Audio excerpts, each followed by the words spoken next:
Good day, everyone. You are welcome to the very first episode of the May Inspires talk show. This program is being brought to you by AfroCityXtra in partnership with May Inspires Foundation.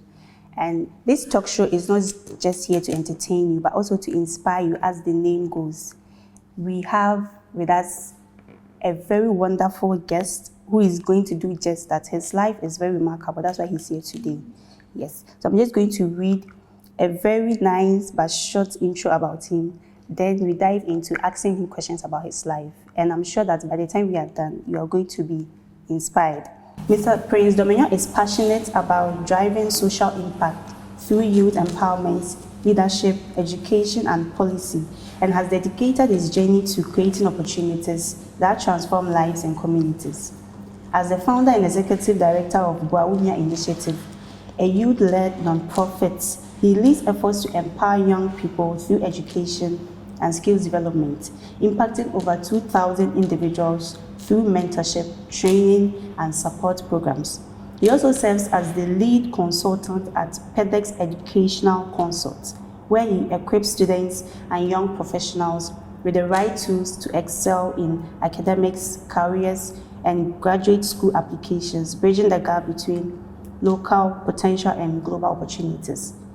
Previously, he served as a teaching assistant and research assistant at KNUST Department of History and Political Studies, where he contributed to academic development, mentorship, and supported classes of over 900 students. So he's here because his mission is simple. He's here because his mission is simple: to serve, lead, and inspire. And he's committed to leveraging social impact activities, youth empowerment, and policy advocacy to build a generation that lives with purpose and courage. This is just a short biography of him. He's more than that, and today he's going to open up about his life, his journey to becoming a leader, and who he is right now.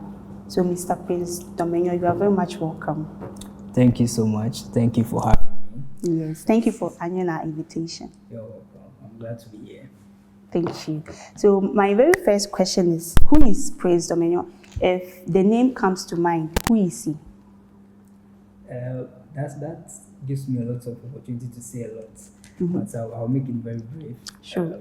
My name is actually Prince Eli Dominion, and coming from a very humble beginning in the Volta region. There is a hometown we call Tajewu. That's where I'm coming from. So I'm from Tajewu in the Volta region. And that is where I spent over 15 years of my life going through basic school, junior high school, and senior high school. I attended Tajewu MA Basic School, primary and JHS, and then I enrolled in Wolverine Senior High Technical School. That is where I completed my senior high school. So on a funny note, I did not attend one of the big schools. I actually attended a school which was very relevant, but not so big like how people put it in the Volta region. And away from that, I enrolled in Kwame University of Science and Technology, where I read political studies. I graduated in 2024, that was just last year, and then consequently served as a teaching and research assistant at the Department of History and Political Studies. Yeah. Wow. Okay, that's a lot. Yes.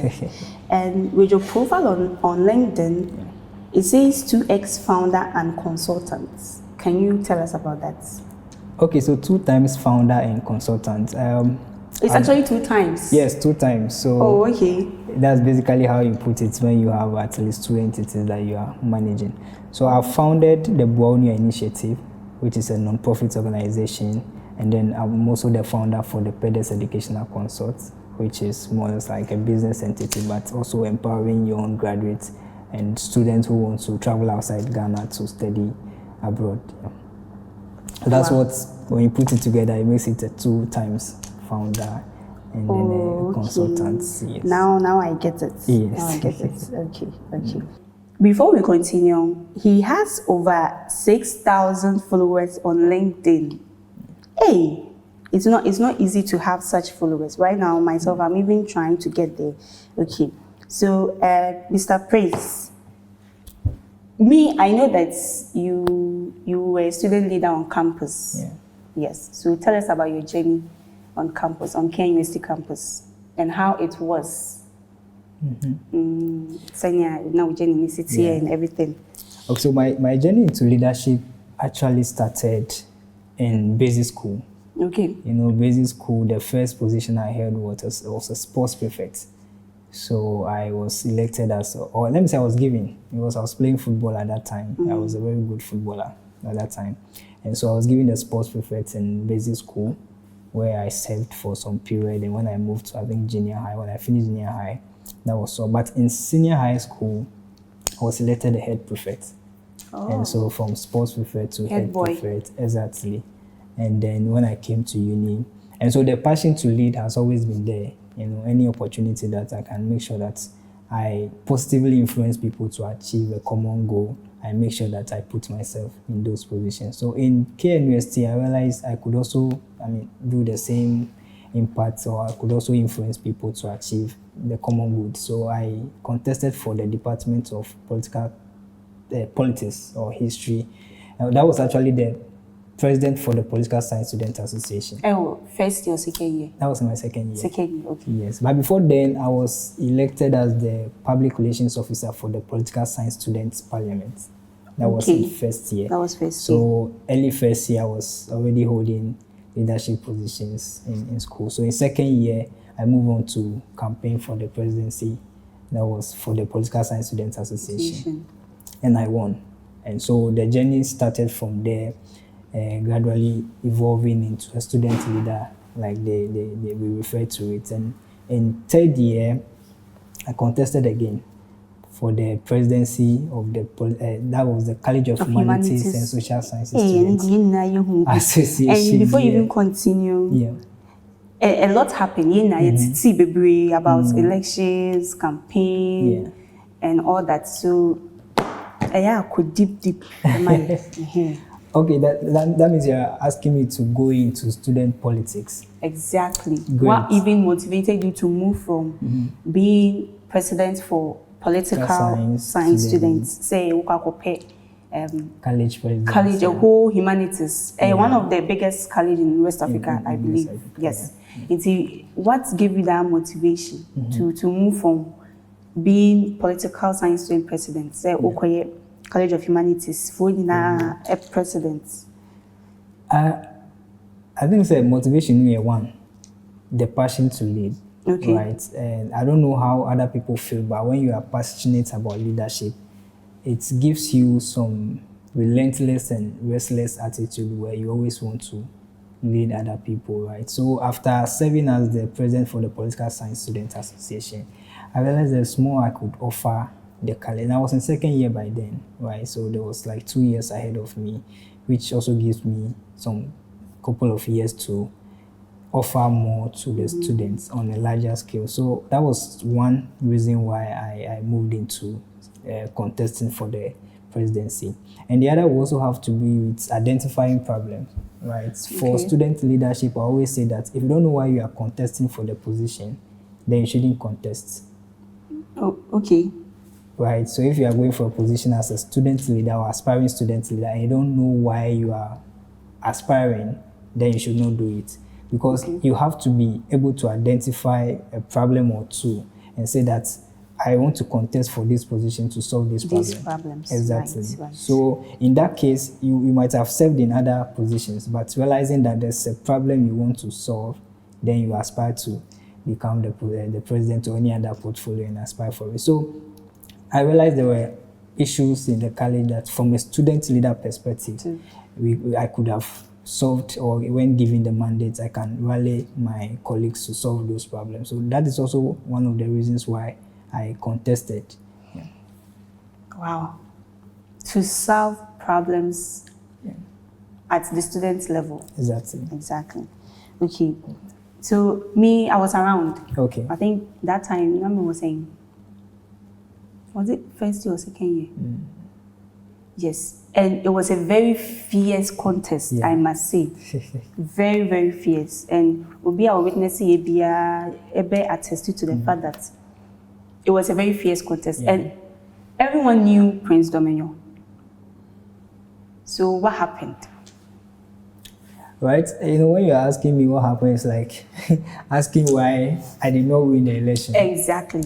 Right? And the one thing I will say before I even go into it is that in every election, you're either going in to win or to lose. Right? There is no certainty when it comes to election that you have to always win. You are either winning or you are losing. Please, are you hearing? In elections, you're either winning or losing. So let's say you come to campus now. With vision say we aspire for position. For two team, you could win or you could lose. Exactly. Exactly. So that should be at the back of your mind. So having that at the back of my mind, I knew I was either going to win or to lose. It was just that you are going to be convinced on one side whether you are going to win or lose. And I was very convinced that I was going to win. But it's an election. As a political science student, I know that elections are not just about personal conviction. There are lots of factors that play into it. Yes. So the numbers came out and we realized that we did not garner a lot of votes as we were expecting. Yes. So I wouldn't pinpoint exactly what made us not win the election. But I have come to understand that in every election, you're either winning or losing. And that is just how it is. Oh, yes. And when you see the margin, it was very close. It was very, very close. So you could see we both worked, but in the end, one person has to win. That's true. That was what happened. That's true. Yeah. Okay.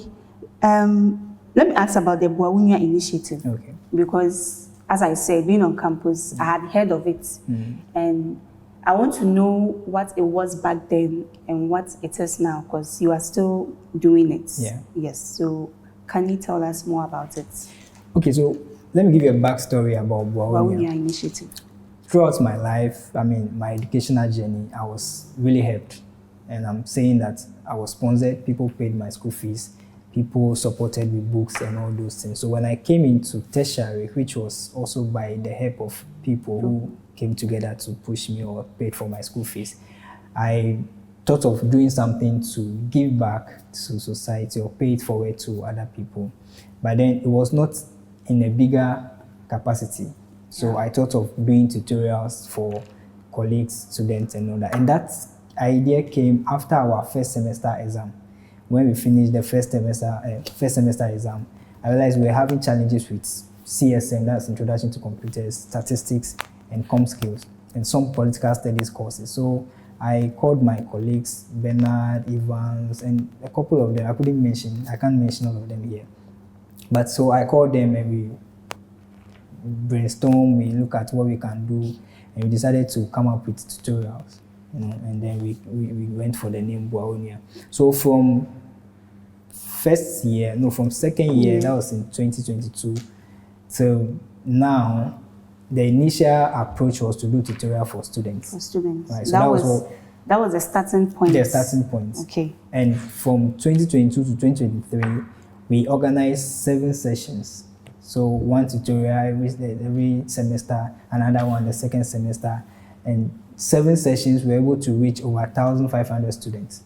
And when you see the pictures online, you can attest to it that people came because we were really helping, making sure that we provide tailored support to these students. Now, after 2023, I realized that we cannot just be doing tutorials, right? You wanted to upgrade it. Exactly. Okay. Students are having other problems beyond just academic problems. So we are looking at skills development, how we can help students have skills that they can use in the job market and other things. So we now move the idea from just tutorials into a non-profit organization. And once you move into the non-profit area, you are now going to do, let me say, something bigger.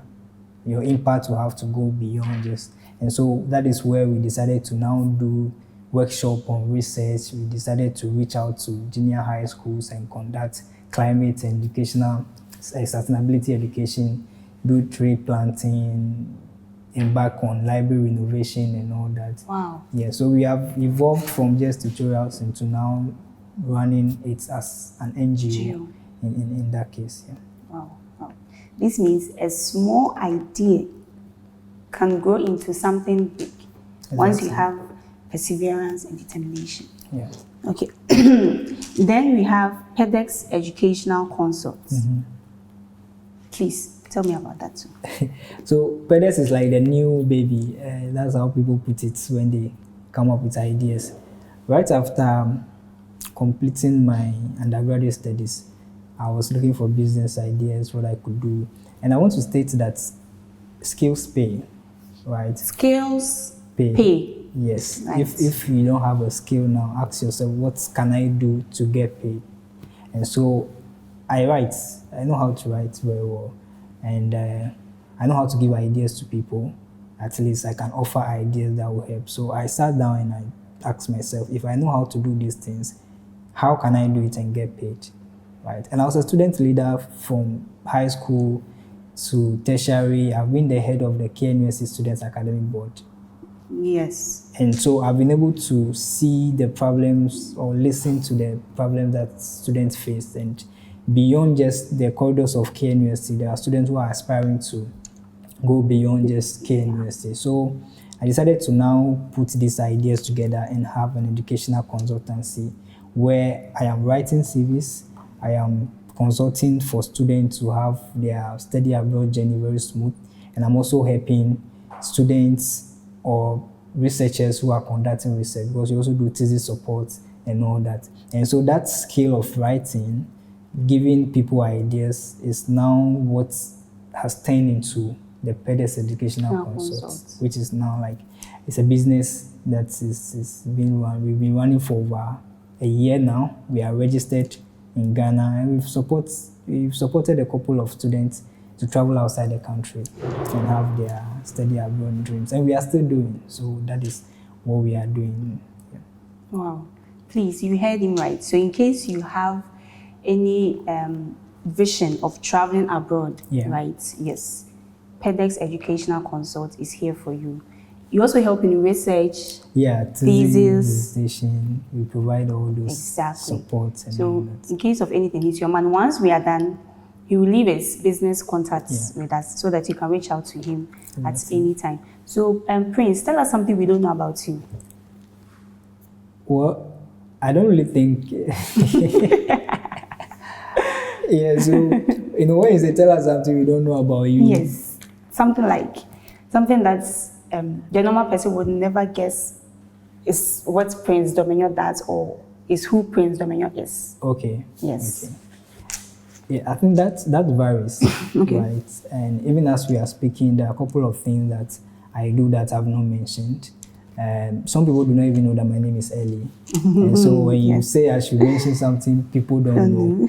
It varies. But I think that as a person, one thing that people do not really know is that I really put myself into positions to help other people, right? And so when I mention Buaonia, the main idea is to make sure that I'm giving back to society, I'm paying it forward. Exactly. Yes. When I'm talking about Pedex, the idea there is also to help people have their study abroad journey very successfully. And so that is what someone would say my passion, trying to make sure that at every point in time, I'm in a position to offer support to other people. And probably some people might have seen it through what I do and my conversations with them and all that. And on the other hand too, I'm a very reserved person. Very, very reserved. I mean, you can see me posting online and all that, but I'm not, how do I call it? You're not an extrovert. Or I wouldn't say extrovert. I mean, you are, depending on the situation. Yes, I just don't put myself into extrovert and introvert, but I am a very reserved person. That is to say that if you don't see me online, if I'm not doing something, you will not see me. Okay. Do you get it? Okay. So if you don't see me coming online, or I'm not doing any projects where we meet, you will not see me. I'm always inside working on things and all that. And so that's also one aspect. And I mean, probably people who have been able to observe will tell that I don't also really go out a lot. A lot. So that's one thing that most people don't know about me. Yeah, very reserved and very calm. So Prince Dominion is very reserved.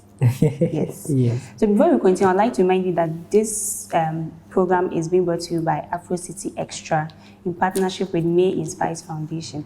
So you can watch us on TikTok, Instagram, Facebook, YouTube, AfroCityXtra. Yes. We are wrapping up, Okay. right? So when you were talking, you mentioned you're supposed to identify a skill. Yeah. How do you identify your skill as a young person? Because people have it within them, but the issue is, how do you even know that you have this skill? Yeah. What do you do to get it? Or what do you do to bring it out? Yeah. Even the Bible talks about God giving each and every one of us talents, right?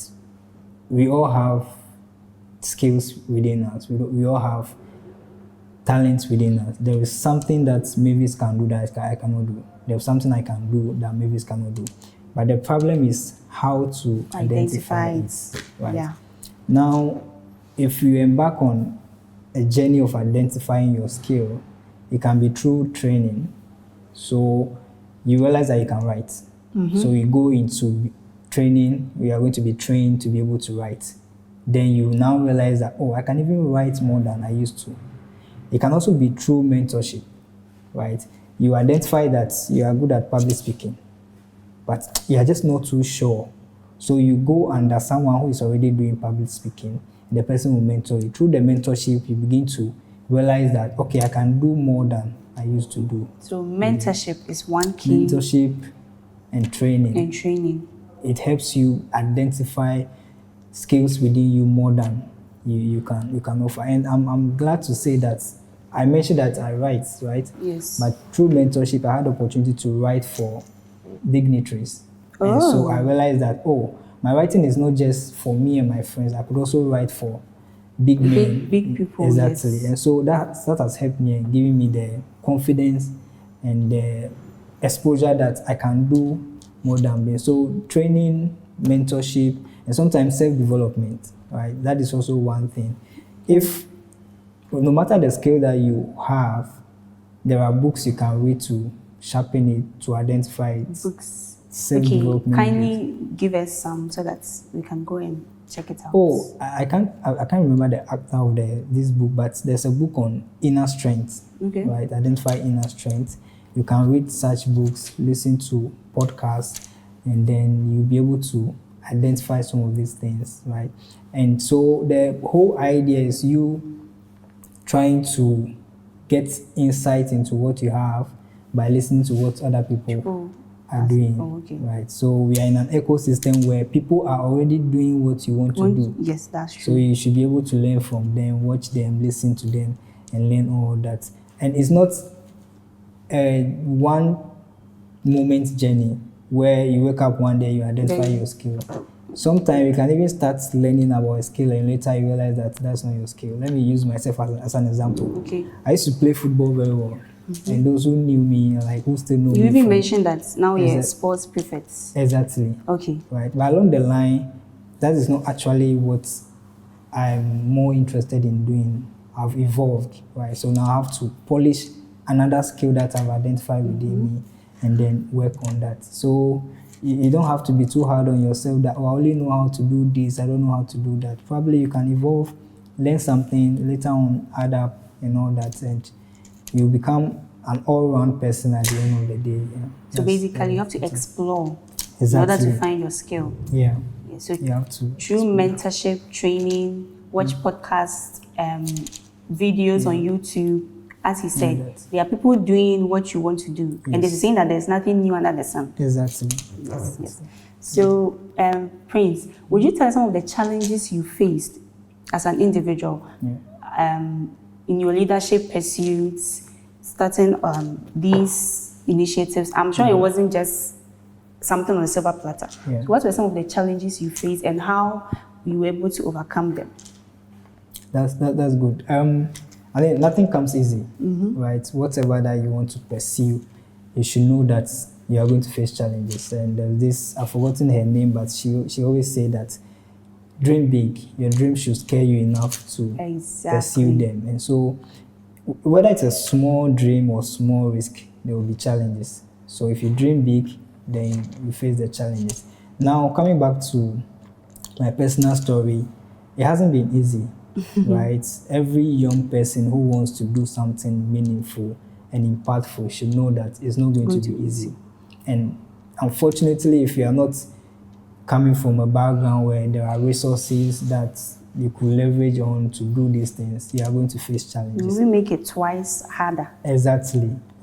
So financial challenges, I've been through it. Challenges with, when you are starting a startup or any venture, you need people to work with, right? Good people. Exactly. So challenges of getting people on board. But luckily for me, I think I'm fortunate enough to have people who understand whatever I want us to do, and they move along and we are able to achieve it. And so financially, a couple of challenges here and there.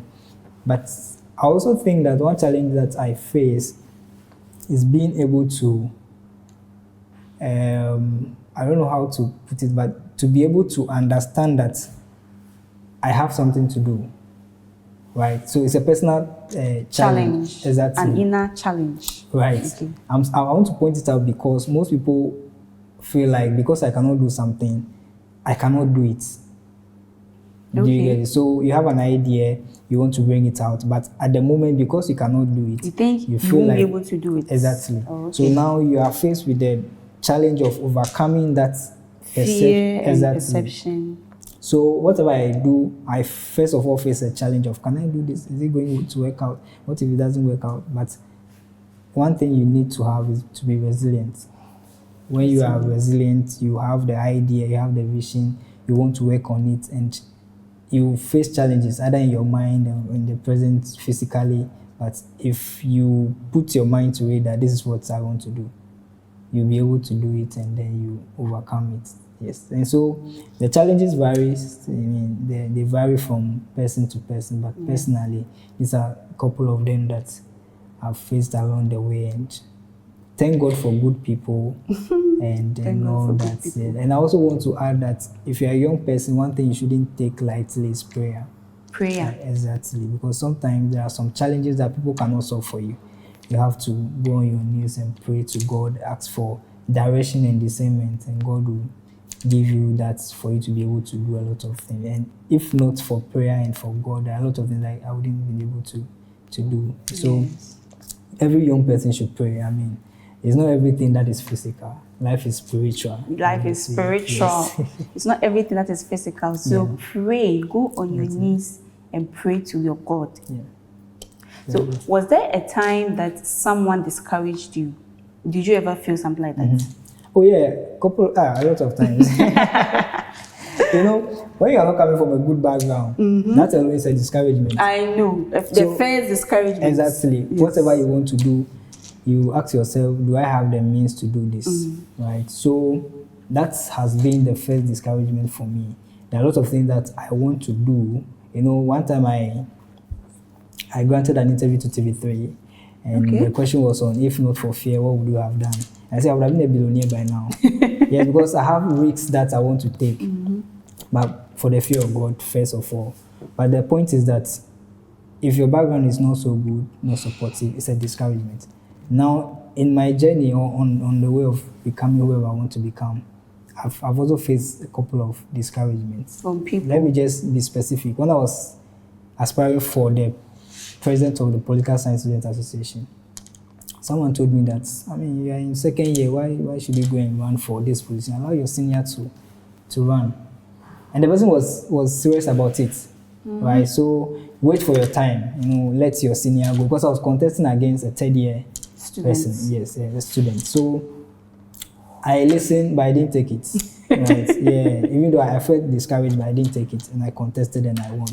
And so that's also one personal discouragement. And moving on to do initiative, projects and all that. Personally, someone will walk up to you and say, you don't have money. Where you're coming from, they don't have a lot of money. So how are you going to fund all this? Yes, because it looks and sounds big in the eyes of the person. Exactly. How are you going to fund all this thing that you want to do? And it's a genuine concern, and at the same time discouragement. Because if I want to focus on the fact that I don't have money, then I wouldn't be able to do anything. At all. Exactly. You don't have to start, or you don't have to do great things to be great. You can start doing small things in great ways. Okay, so, can you repeat that? You don't have to do great things to be great. But you can start doing small things in great ways. So that is it. I mean, and this story is not just my story, but every young person face some of these challenges. If you want to do something, you are either discouraged by your background, people, financially, and all that. But ask yourself, what can I do now with what I have, where I am, and the skills I have? Then you start doing something. Wow. Right? And you see, the sad part is when sometimes the discouragement comes from people you are close to. Yeah. People you were expecting to support you. And they will be the very ones trying to dim your light, trying to tell you that you will not be able to do it. Yeah. But anyways, today you are here. That's what's and you important. are doing so much. You are helping a lot of people with your initiative, Pedex Educational Consult. I'm sure you do a lot of other stuff that's in the pipeline. Hopefully one day you will come back again, and this time you both be big man and woman. Yeah. I mean. Definitely. Yes. So before we take our last words from Mr. Dominion, once again, I'd like to remind you that you can watch this interview on our YouTube channel, AfroCityXtra. You can watch it on Instagram, TikTok, and Facebook. Please, Mr. Dominion, your last words to my lovely viewers. Yeah, so I want to use this opportunity to say that we are in the process of becoming, right? We are not yet where we want to be, but I believe that where we have come from so far, we have, or I have inspired a lot of people, and I just want to let them know that I am not doing this because of, how do I put it, because of a lot of opportunities that I have, but I'm doing this because of the understanding that I can also do something to solve problems or help other people. So they shouldn't be so cool, because I get a lot of people who come to me and say, I want to do this, but I don't know how to go about it. Don't let that fear, or let me just put it in summary, that don't let your background put your back on the ground. That's a very interesting quote. Don't let your background put your back on the ground. Please, that's my take home. Yes, so whatever that you want to do, if it is school you want to go, if it is career you want to start, if it is social impact you want to do, leadership, don't think of where you are coming from and the opportunities available to you to discourage you from doing that. But go ahead and do it. And above all, be prayerful. Pray, be teachable, be someone that they can teach. And that's the only way you can go through a successful mentorship. And be willing to learn. Learning is a lifelong journey. It doesn't stop when you are done with school. Always learn. If there's something that you realize that you are not good at, go and learn. Now there's YouTube, there's TikTok. You can go online and take a full course and you are done. So be willing to learn. And finally, always look out for opportunities, right? Make it your hobby or whatever you do to always go out there and search for opportunities that align with your interests. And trust me, you will be doing great things and people will be proud of you. Just like you are. Thank you. You're very much welcome. Thank you very, very much. And I would also like to add that there's a saying, the size of your dreams, what you're trying to say, must always exceed your current capacity to achieve it. Yeah. If not, you will not really achieve anything. Exactly. And I'll be saying this quote on every episode till further notice. Yes. So all too soon, we've come to the end of a very inspiring and insightful session with Mr. Prince Dominion. He has shared with us his life journey, the things he's doing, and I believe you've been inspired, as the name of the show goes. And we are going to be bringing you more of these things, yes, from leadership to entertainment to sports to entrepreneurship, you name it. So stick and stay with us. And do not forget, this show was brought to you by AfroCityXtra in partnership with May Inspires Foundation. Yes. And I must also say that you are doing a great job. Oh, thank you. You are going beyond your current portfolio to doing something inspiring, and I wish you all the best. Thank you very much. Thank you very much. The aim is to inspire the young people out there. And I believe that every person who will come here will do just that, because you never know who is watching. Yeah. Yes, and that person might just be inspired. So this show is for you, young people. Yes. Once again, I'd like to say thank you for sticking and staying with us. Do not forget that you can watch this session on Instagram, Facebook, YouTube, AfroCityXtra. And I'm Mavis Amy, and I've been your host, and I'll continue to be your wonderful host. Thank you once again. Bye.